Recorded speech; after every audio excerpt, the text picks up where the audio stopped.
From a tenant's perspective, the traditional method of underpinning would require them to potentially move out of the property. We may have to decant. Decanting to other properties, as any social landlord would tell you, is majorly disruptive to the tenant.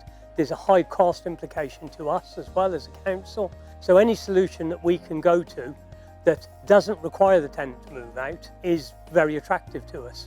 Once it was suggested to us that through the structural surveys that Geobear might be a plausible solution to what we were looking at, the service we've received has been excellent. They've been very, very reactive to our initial inquiries, came straight back to us, and from there on it's been a very slick operation to get the guys onto site and carrying out the work that we need.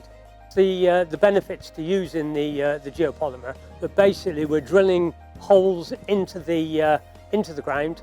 The geopolymer is injected into that. The geopolymer expands, it fills any of the fissures in the ground, so it bleeds into all of the defects in the ground, and that supports the building from subsiding any further. Redditch Borough Council is about making a difference, making a difference to our tenants, improving the housing stock we've got, and carrying out repairs, maintenance. So carrying out these techniques, because of the fact that it's less invasive, it's less disruption to the tenants, it's improving people's lives by the fact it's allowing them to stay in the buildings while we're carrying out this work.